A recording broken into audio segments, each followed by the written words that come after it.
सिर्फ साहब ऐसा लगता है जैसे सीजन ऑफ सीज फायर है। अच्छा, अमेरिका जैसे पाकिस्तान की फॉरेन पॉलिसी का जो एक अहम दरीना मसला रहा है इंडिया पाकिस्तान ताल्लुकात, उसमें वो सीज फायर करवा रहा है, तो दूसरी तरफ चाइना हमारा अफगानिस्तान के साथ पैचअप करवा रहा है। कितने ट्रस्ट डेफिसिट है, फिर काउंटर टेररिज्म, कुछ ऐसे टेररिज्म के वाक़यात हैं सरहद पार जिसकी वजह से हमेशा अफगानिस्तान से हमें शिकायत रही। लेकिन बहुत बड़ी डेवलपमेंट हुई, बीजिंग में एक मीटिंग फॉरेन मिनिस्टर्स की इन तीनों मुल्कों के, ट्राइलेटरल इनफॉर्मल मीटिंग थी, लेकिन उसके बहुत बड़े बड़े टेक अवेज हैं जिनका जो इजहार है वो इसहाक डार साहब ने किया है, और उन्होंने इसे टर्निंग पॉइंट भी करार दिया है। और उसमें सीपैक 2.0 के बारे में भी उन्होंने कहा है कि कुछ चीज़ें तय पा चुकी हैं, और ये कि एम्बेसडर्स अब दोनों मुल्कों में तैनात किए जाएंगे, कैपिटल में अफगानिस्तान और पाकिस्तान, जिनके ताल्लुकात तलखी का शिकार रहे हैं। लेकिन अब ऐसे लगता है कि बेहतरी की तरफ चीज़ें जा रही हैं, वो भी चाइना की सरपरस्ती में। तो बहुत से सवाल पैदा होते हैं क्योंकि इस खित्ते में बहुत हलचल है इंडिया के होते हुए, और फिर अमेरिका इस खित्ते को कैसे देख रहा है। बगराम एयरबेस के हवाले से इंडियन प्रेसिडेंट का बयान भी रिकॉर्ड पर है। तो मैं आपसे ये जानना चाहूँगी कि क्या इस बैठक के बाद पाकिस्तान और अफगानिस्तान के ताल्लुकात के नए दौर का आगाज़ हो सकता है? आयशा, बहुत अहम डेवलपमेंट है ये, और ये आइसोलेटेड डेवलपमेंट नहीं है, इसका ताल्लुक और बहुत सी चीज़ों के साथ है। अब शुरू यहाँ से बात करते हैं कि ये वाज़े हो गया है कि अमेरिका और चाइना मेन कॉन्ट्रडिक्शन है। अमेरिका रशिया नहीं रहा, अमेरिका यूरोप नहीं है, अमेरिका मिडल ईस्ट नहीं है। अमेरिका के अंदर सारे सिक्योरिटी एक्सपर्ट्स और थिंक टैंक्स जो हैं वो यही कह रहे हैं कि अगली जो आ रहा है, जो कंपटीशन या कॉन्फ्रंटेशन आ रही है between America and China. America इस वक्त ग्लोबल लीडर है, और ये कहा जा रहा है कि अब चाइना उस जगह पे पहुंच रहा है कि China will challenge America for global leadership. इसके बहुत से सिग्नल्स मिल रहे हैं। इकोनॉमिक ग्रोथ चाइना की road and belt initiative, China के एक्सपोर्ट्स, चाइना के सरप्लसेस, जिसकी वजह से अब डोनाल्ड ट्रंप ये टैरिफ वॉर शुरू करना चाह रहा है। ये सारी चीज़ें जो हैं they are all aimed at stopping China's growth. Okay, so main contradiction in global politics now is going to be between America and China.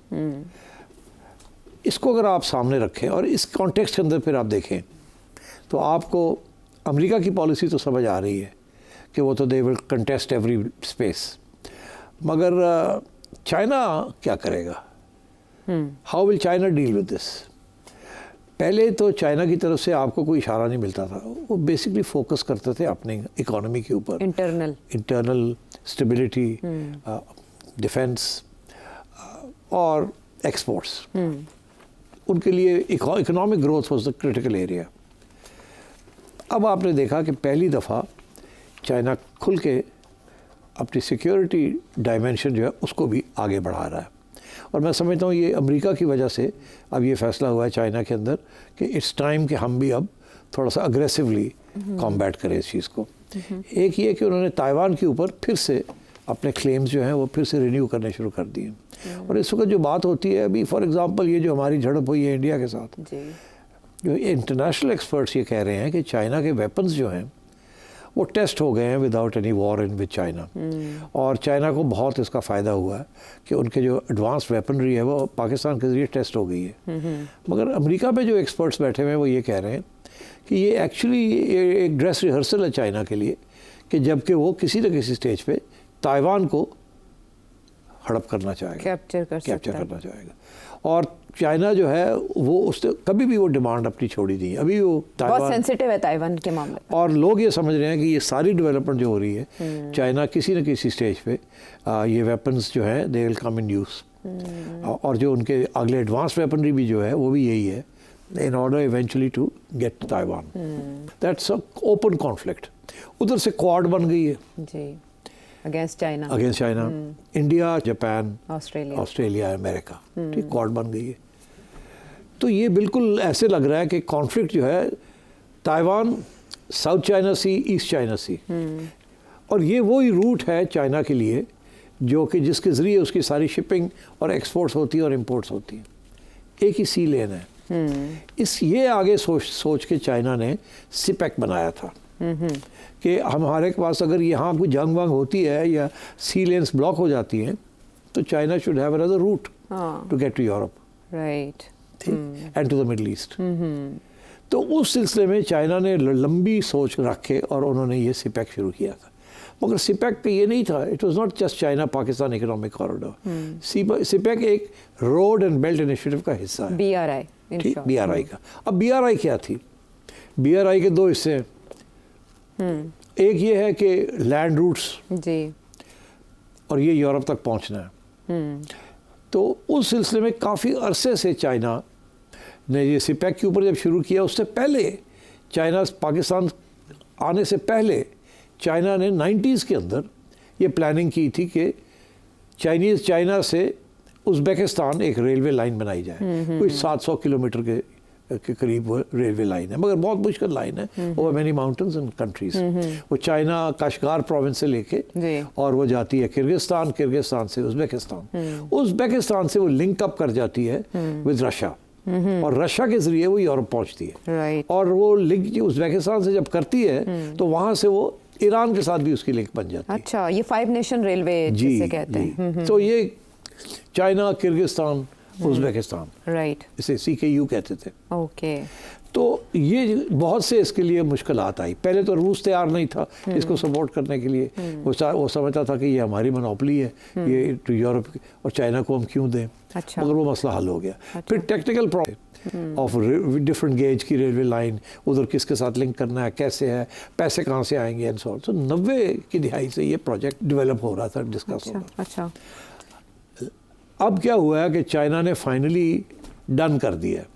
वो रेलवे लाइन जो है वो बननी शुरू हो गई है, and it will take China across Kyrgyzstan into Uzbekistan, ठीक, एंड कजाकिस्तान, राइट। तो that is the route now to Europe via Russia, and it is also route to Iran. China needs oil. ये sanctions जो होती हैं, China needs oil. Iran is a safe secure source of oil for China, ठीक। अच्छा, अब CPEC भी इसीलिए था कि ये इधर से निकला जाए जी। और सिपेक के जरिए अफगानिस्तान को के साथ लिंक किया जाए, सिपेक को, और अफगानिस्तान को लिंक किया जाए विद उज़्बेकिस्तान एंड कजाकिस्तान, ठीक। तो China was doing this sort of thing. इधर से ऊपर से आ रहे थे और इधर से वो नीचे से जा रहे थे। नीचे से ऊपर वाला प्रोजेक्ट उन्होंने स्पीड अप कर दिया। कब उन्होंने स्पीड अप ऊपर वाला प्रोजेक्ट उस वक्त किया जब इमरान खान की हुकूमत पाकिस्तान में आई, राइट। ये बड़ी इंपॉर्टेंट डेवलपमेंट है। अच्छा। और इमरान खान की हुकूमत जब आई तो उन्होंने सिपेक को रोक दिया। जी, वो एक आर्टिकल आया था फाइनेंशियल टाइम्स में, रज़ाक दाऊद साहब ने 2018 में एक इंटरव्यू देते हुए कहा, और रज़ाक दाऊद साहब उस वक्त कॉमर्स मिनिस्टर थे इमरान खान की रजीम में। उन्होंने ये कहा कि हम चाहेंगे कि जो चाइना के साथ नून लीग वालों की हुकूमत के जो मुआहदे हुए हैं उनको हम खोलेंगे, क्योंकि हमारा ख्याल है वहाँ गड़बड़ हुई है। अच्छा। और उनकी सारी तफ्तीश करेंगे हम। अच्छा, आपको ये मैं बता दूं कि जो भी मुआहदे हुए थे उसके अंदर एक क्लॉज ऐसी थी जिसमें ये था कि ये मुआहदे आप डिस्क्लोज नहीं करेंगे टर्म्स इसकी। जी।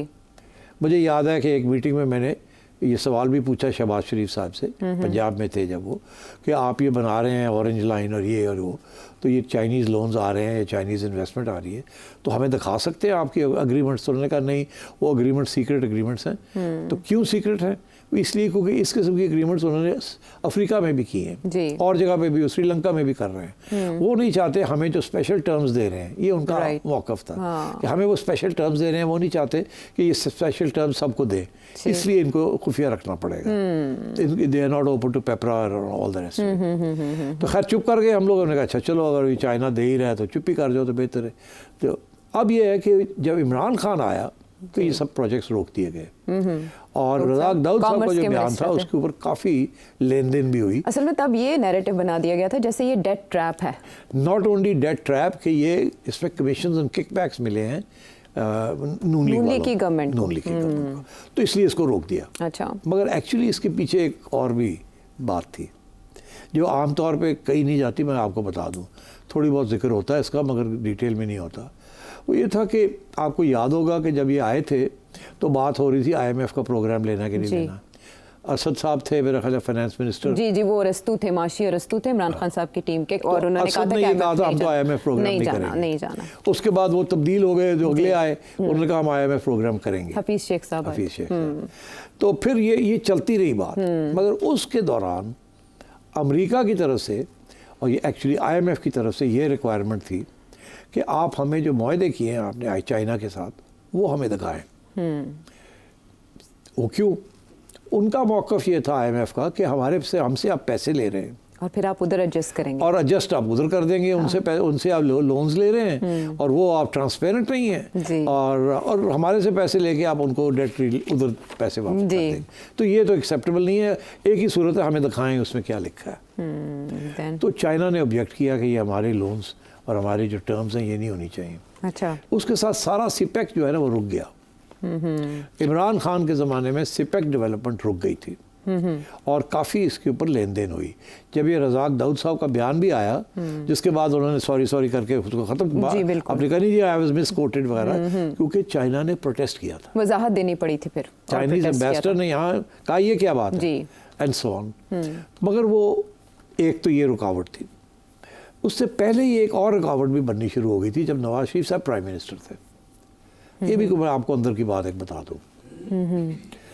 जब 2017 में छुट्टी की ना नवाज शरीफ साहब, तो कभी कभी वो जिक्र करते हैं एक बात का, जब करते थे अच्छा कि उस वक़्त की जो इस्टेब्लिशमेंट थी जी, वो ये चाहती थी कि सिपेक जो है उसकी मैनेजमेंट इस्टेब्लिशमेंट के हवाले कर दी जाए, अथॉरिटी बना के। वो कह रहे थे कि हमारे बंदे को लगाएं या हम सिपेक को हम चलाएंगे। मियाँ साहब का ये था कि नहीं ये मेरा प्रोजेक्ट है, ये नून लीग का प्रोजेक्ट है और ये हम चलाएंगे इसको। तो इसके ऊपर थोड़ी बहुत लेन देन भी हुई कि सेक्रेटेरिएट बनाया, उसके अंदर हमारे वाले करें। उन्होंने कहा नहीं आपके वाले तो नहीं, ये तो हम करेंगे। तो उन्होंने कहा अच्छा हमारा बंदा रख लें बीच में, सेक्रेटरी जो है एंड सो ऑन। तो मियाँ साहब नहीं इस बात को माने और इसकी वजह से भी थोड़ी सी टेंशन हो गई थी 2017 में। One of the reasons is get rid of him, ये तो is not giving us what we want. जैसे ही इमरान खान साहब आए, पहले तो सिपेक के ऊपर प्रॉब्लम शुरू हो गई इस किस्म की IMF की वजह से। उसके बाद जब वो हर्डल क्लियर हुआ तो आपको याद है कि फिर सिपेक के हवाले दे दी थी, आसिम सलीम बाजवा साहब को पकड़ा दी थी अथॉरिटी बना के। मगर वो बात आगे नहीं बढ़ी, वो वहीं की वहीं रह गई, बिकॉज वो बेसिकली उसके अंदर प्रॉब्लम्स आ गए थे। China had lost trust, you and government of Pakistan and China आपस में ट्रस्ट डिफिसिट, नाराज रहे थे।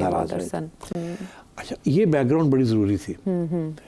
अब जैसे ये नई आया है ना, सिपेक रिवाइव हो रही है, राइट, और उसके अलावा चाइना ने अपना दूसरा प्रोजेक्ट जो है उसको भी तेज़ कर लिया। ठीक है, वो जो ऊपर से जाना है वाया किर्गिस्तान, ठीक है। मगर अब आता हूँ मैं, ये बैकग्राउंड थी, आपका जो सवाल है उसका जवाब देने के लिए। ठीक, अब ये है कि चाइना ने अफगानिस्तान को न्यूट्रलाइज करना है, क्योंकि सिपेक अगर चल पड़ती है इधर तो फिर अफगानिस्तान पे अगर नहीं पहुंचेगी तो फायदा क्या? रूट तो चाहिए, रूट तो वही चाहिए, उधर से जाना है आपने। हमने तो इधर सारा इंफ्रास्ट्रक्चर बना लिया, सड़कें वड़कें बन गई, ये हो गया। अब अफगानिस्तान ब्लॉक पड़ा हुआ है। अमेरिका के ज़माने में भी ब्लॉक था, अभी भी ब्लॉक्ड है। वो जो उम्मीद थी कि अमेरिका जाएगा तो तालिबान पाकिस्तान के तल्लुकात अच्छे हो जाएंगे, वो अच्छे नहीं हुए, जिसकी वजह से अभी भी ब्लॉक खराब हो गए। तो अब चाइना ने ये सोचा कि वक्त आ गया कि स्टेप इन। अच्छा, उन्होंने लॉन्ग टर्म थिंकिंग सोच के सबसे पहले China was one of the few countries जिसने अपना सफ़ीर विदाउट रिकग्नाइजिंग दी अफगान गवर्नमेंट, अभी रिकग्निशन नहीं दी मगर अपना सफ़ीर भेज दिया सबसे पहले। और वहाँ ऑलरेडी बातें शुरू हो गई तालिबान के साथ of road and red links and mineral exploitation. तो ये डीलें वहाँ उन्होंने शुरू कर दी थी। अच्छा, अब उन्होंने देखा है कि जी अब वक्त आ गया कि पाकिस्तान को और अफगानिस्तान को भी मिलाना है ताकि सिपेक जो है ये आगे बढ़ सके, ताकि उनका जो बेसिक प्रोजेक्ट है of bypassing the east and south China sea, और वहाँ जो टेंशन्स बढ़ने वाली हैं स्पेशली अगर चाइना के इंटरेस्ट है इन ताइवान, तो वहाँ प्रॉब्लम बन सकते हैं। अच्छा, तो इसलिए वो अब अल्टरनेटिव रूट्स को पक्का कर रहे हैं। So it is in their interest कि ये अफगानिस्तान को साथ लेके चलना है। पाकिस्तान अफगानिस्तान के प्रॉब्लम चल रहे थे, चाइनीज़ स्टेप्ड इन कि ये मसले को हल किया जाए, और वो हल करने के सिर्फ दो ही रास्ते हैं जो यहाँ ब्लॉक हुआ हुआ है। एक ये कि हमारा ये है कि हमने तालिबान की इतनी मदद की, सब कुछ किया, और आप जाके देखें हमारे साथ क्या, वो TTP को वहाँ बैठा लिया और वो हमें तंग कर रहे हैं, BLA को बैठा लिया और हमें तंग कर रहे हैं, और हमारी बात नहीं सुन रहे।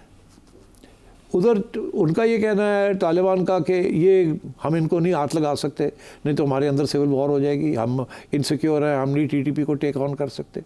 साथ ये भी कि जी आपने तो अब रिपैट्रिएट करने शुरू कर दिए हैं, महाजरीन वापस भेजने शुरू कर दिए हैं, बहुत बड़ा इशू है ये, बहुत बड़ा इशू है।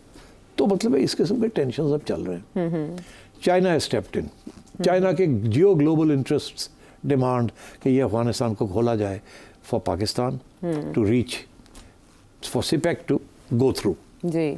और इसकी वजह से ये सारी अब चाइना है स्टेप्ड अप डिप्लोमेसी और उन्होंने अफगान्स को और पाकिस्तान को इकट्ठा कर दिया है, उनको बुला लिया। आपने देखी तस्वीर, दोनों के हाथ पकड़े हुए उन्होंने। ये China is a new China, ये पहले कभी इस किस्म की चीज़ नहीं करता था।